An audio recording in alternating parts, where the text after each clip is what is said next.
Halo semuanya, kali ini saya akan membahas materi bab 7 tentang tata surya. Apa itu tata surya? Tata surya adalah sistem yang terdiri dari matahari, planet, satelit, asteroid, komet, dan meteoroid. Matahari menjadi pusat karena paling besar dan memiliki gravitasi yang kuat. Pertama, planet dalam atau terestrial. Yang pertama, Merkurius yang merupakan planet terkecil, terdekat dari matahari, dan tanpa atmosfer. Bumi, di mana menjadi tempat tinggal manusia, mempunyai oksigen dan air, memiliki satelit alami yaitu bulan. Jarak bumi ke matahari sekitar 150 juta kilometer atau sama dengan 1 dalam satuan astronomi. Ketiga ada Venus, yang merupakan planet terpanas, biasanya disebut sebagai bintang timur, memiliki diameter sebanding dengan diameter bumi, yaitu 12.756 km. Yang keempat planet Mars, yang merupakan planet merah, yang memiliki 2 satelit, yaitu Phobos dan Deimos. Selanjutnya planet luar atau gas raksasa. Jupiter merupakan planet terbesar yang mempunyai bintik merah besar. Jupiter memiliki 79 satelit. Uranus merupakan planet berwarna biru kehijauan yang berputar miring. Kemudian ada Saturnus yang terkenal dengan cincin indah dari es dan batu, yang memiliki 53 satelit dengan satelit terbesarnya yang bernama Titan. Yang terakhir ada planet Neptunus, di mana planet Neptunus merupakan planet terjauh yang berwarna biru dan memiliki badai besar. Atmosfer Neptunus terbentuk dari gas metana, hidrogen, dan helium, memiliki 8 satelit, dan satelit terbesarnya adalah Triton. Selanjutnya asteroid. Asteroid adalah planet-planet kecil yang terletak di antara orbit Mars dan Jupiter. Ceres adalah asteroid pertama yang ditemukan. Pallas adalah asteroid kedua yang ditemukan. Asteroid yang memiliki orbit kecil adalah Adonis, Apollo, dan Hermes, sedangkan asteroid yang memiliki orbit besar adalah asteroid yang bernama Hidalgo. Selanjutnya meteoroid. Asteroid yang saling bertabrakan menghasilkan pecahan-pecahan batuan yang disebut dengan meteoroid. Meteor. Meteoroid yang terbakar habis di atmosfer bumi disebut dengan meteor. Meteor juga disebut dengan bintang beralih atau bintang jatuh. Meteorit adalah sisa-sisa meteor yang mencapai permukaan bumi. Komet. Komet terdiri atas inti yang terbentuk dari debu dan es, awan debu, gas di sekitar intinya, dan ekor. Komet dijuluki sebagai bintang berekor. Komet pertama yang ditemukan adalah komet Halley, muncul 76 tahun sekali.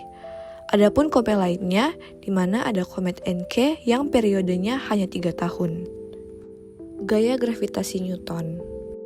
Semua benda langit dalam tata surya bergerak mengelilingi matahari.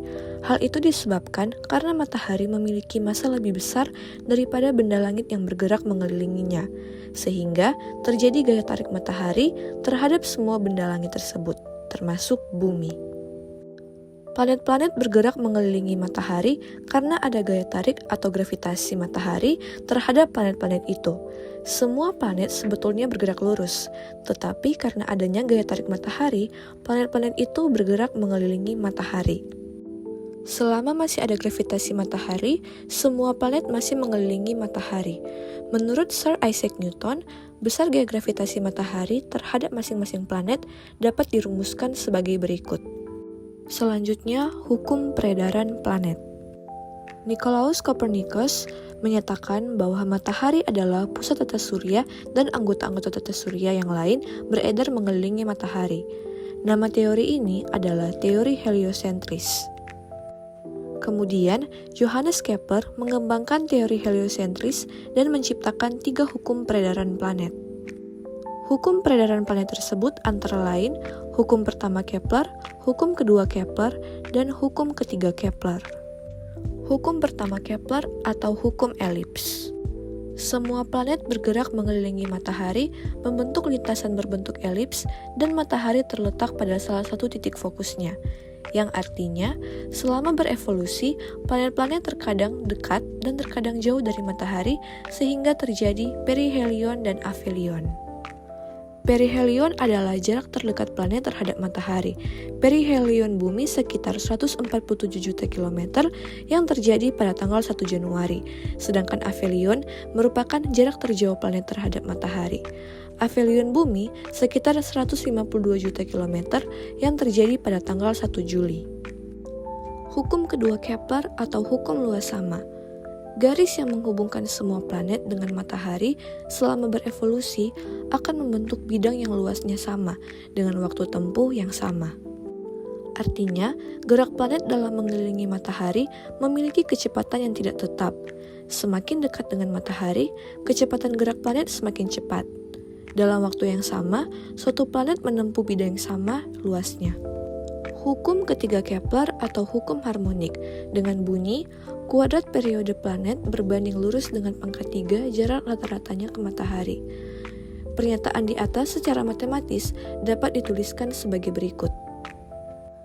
Jarak planet-planet dalam tata surya terhadap matahari berbeda-beda. Semakin jauh jarak planet terhadap matahari, waktu yang diperlukan untuk sekali mengelilingi matahari atau kala revolusinya akan semakin besar. Materi selanjutnya yaitu matahari sebagai bintang. Matahari merupakan sumber energi bagi kehidupan di bumi. Matahari termasuk bintang, yaitu benda langit yang dapat memancarkan cahaya sendiri yang terdekat dengan bumi. Matahari adalah bola gas berpijar yang tersusun dari 3/4 bagian hidrogen dan 1/4 bagian helium dan unsur lain. Untuk mencapai bumi, cahaya matahari membutuhkan waktu 8 menit. Gravitasi matahari 27 kali gravitasi bumi. Diameter matahari 100 kali diameter bumi. Energi matahari yang diterima bumi hanya sebagian kecil. Berikutnya lapisan-lapisan matahari. Yang pertama ada inti matahari yang merupakan lapisan paling dalam matahari dengan suhu 15 juta derajat Celcius dan menjadi pusat reaksi matahari yang menghasilkan energi yang sangat besar.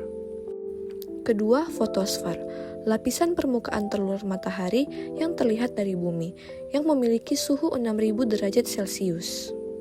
Ketiga, ada kromosfer yang merupakan bagian atmosfer matahari atau lapisan gas bagian luar yang menyelimuti matahari dengan suhu 6000 sampai 20000 derajat Celcius. Lapisan selanjutnya, korona atau mahkota matahari, yang merupakan lapisan paling luar matahari yang memiliki suhu lebih tinggi dari suhu lapisan sebelumnya, yaitu 1 juta derajat Celcius. Bumi adalah planet ketiga dari matahari dan satu-satunya tempat di tata surya yang diketahui memiliki kehidupan, dengan julukan planet biru karena permukaannya ditutupi air atau sekitar 70,08%. Bumi merupakan planet terestrial terbesar, terbentuk sekitar 4,5 miliar tahun lalu dan memiliki struktur berlapis kerak, mantel, dan inti. Rotasi bumi. Rotasi di mana bumi berputar pada porosnya. Bumi berotasi selama 24 jam. Akibat dari rotasi bumi, yang pertama, terjadinya gerak semu harian matahari dan adanya perbedaan waktu di berbagai wilayah. Dan terakhir, ada terjadi siang dan malam saling bergantian. Contohnya, sama seperti saat kita memutar bola di depan lampu. Bagian yang kena cahaya terang atau siang yang membelakangi jadi gelap atau malam. Garis bujur utama atau 0 derajat digunakan sebagai waktu standar yang dikenal sebagai waktu universal. Garis bujur utama 0 derajat terletak di Greenwich, sehingga juga disebut Greenwich Mean Time.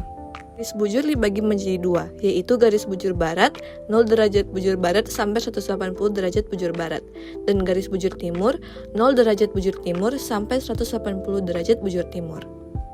Garis bujur 180 derajat berfungsi sebagai garis tanggal internasional atau International Dateline. Di bagian barat garis waktu internasional, waktu lebih dulu 1 hari dibandingkan bagian timur.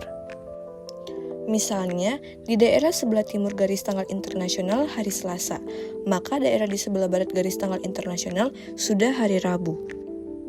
Bumi memiliki 24 daerah waktu standar, yaitu 0, 15, 30, 45, 60, 75, 90, 105, 120, 135, 150, 165, dan 180 bujur timur dan bujur barat bujur 0 derajat.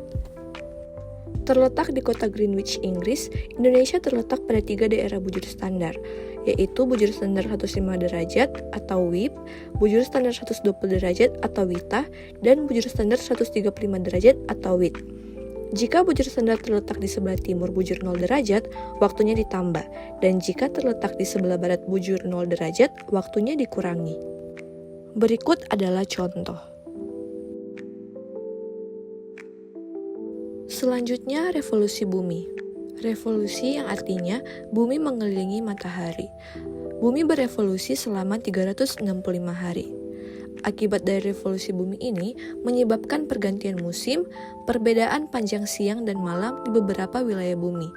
Makanya ada yang namanya musim hujan, panas, semi, dan dingin di beberapa negara. Kita masuk pada materi bulan. Bulan bergerak mengelilingi bumi sambil berputar pada porosnya sendiri. Dalam peredarannya, bulan memiliki dua jenis periode, yaitu periode sideris dan periode sinodis.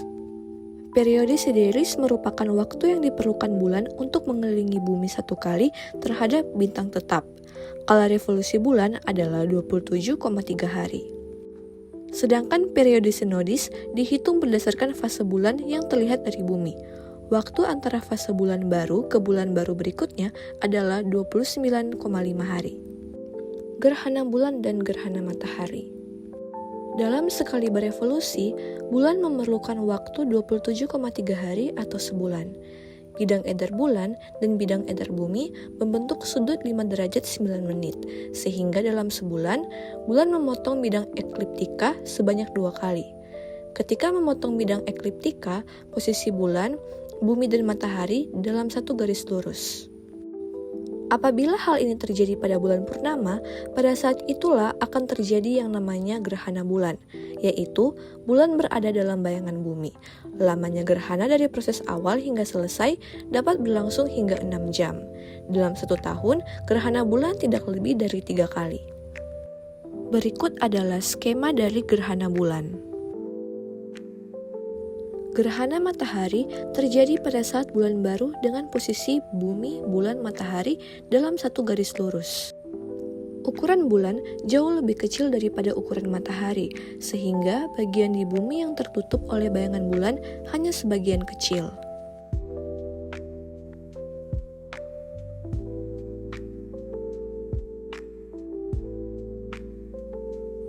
Gerhana matahari total berlangsung maksimum 7 menit 31 sekon. Ketika terjadi gerhana matahari total, akan tampak korona. Gerhana matahari sebagian terjadi karena permukaan bulan menutup sebagian permukaan matahari. Sedangkan gerhana matahari cincin terjadi apabila bulan berada di titik terjauh dan bumi berada di titik terdekat dari matahari. Berikut adalah skema dari gerhana matahari. Selanjutnya, pasang naik dan pasang surut air laut. Pasang naik dan pasang surut air laut di bumi disebabkan oleh adanya gravitasi bulan dan gravitasi matahari. Gravitasi bulan mempunyai pengaruh lebih besar terhadap pasang naik dan pasang surut air laut dibandingkan gravitasi matahari karena jarak bumi bulan lebih dekat dibandingkan jarak bumi matahari. Pasang naik atau tertinggi terjadi apabila matahari dan bulan tarik-menarik pada sisi yang sama, atau bisa kita lihat pada gambar bagian kiri, dan pasang surut atau terendah bisa kita lihat pada gambar bagian kanan, yang terjadi apabila matahari dan bulan membentuk sudut siku-siku 90 derajat. Penerbangan luar angkasa dan satelit buatan.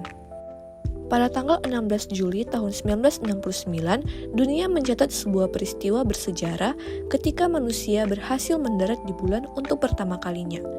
Misi tersebut membawa 3 astronot yaitu Neil Armstrong, Edwin Aldrin, dan Michael Collins. Keberhasilan misi ini menjadi salah satu pencapaian terbesar dalam sejarah penjelajahan luar angkasa.